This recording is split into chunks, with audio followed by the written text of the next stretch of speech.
For all the latest Call of Duty World at War news, head over to our website www.callofduty5.tv. Call of Duty World at War is a very intense game. We've taken a Pacific theater. The story has never been told about the Pacific theater. You know, we had a lot of guys come to us and say, "Why are you going back to World War II?"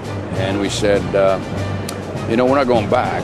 We haven't finished telling the story. We talked to 15 Marine veterans of that conflict, and they told us about a fight that was extremely intense. The Japanese were like no other Western army. First of all, they didn't have a Western tradition that we have. They were not a Judeo-Christian kind of a force.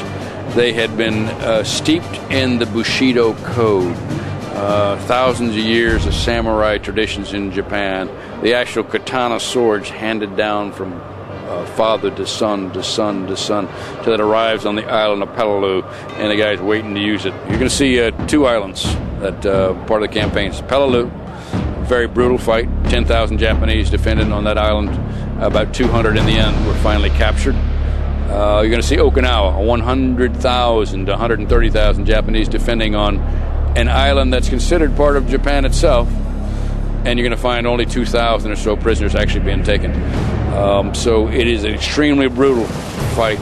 Every inch of ground has got to be fought for, and the legacy of honor and courage is what the service of the United States Marine Corps was in World War II is going to be brought very clear in this game. Today you're going to see the PC co-op, and you're going to see 360 co-op being played. We've got these two engineers that are fanatics, and they've done the physics of what water would be like, so they played with it, so when you have a guy shot, the buoyancy of the body is actually figured out in the physics of the water. Likewise, they've taken the ballistic energy of the rifle round going down through the water and figured out how far that goes before you lose the ballistic energy. It's not going to penetrate. Yeah, we talk about the intensity of the Japanese campaign, but the European campaign, as the Russians closed in on Berlin, had that same level of intensity. You know, first of all, there are people who say, hey, you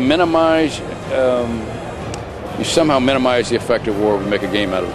What I always say is you actually teach something about the cruelty and the difficulty of the fight, and you teach something of the legacy of courage and honor of those generations that went before you.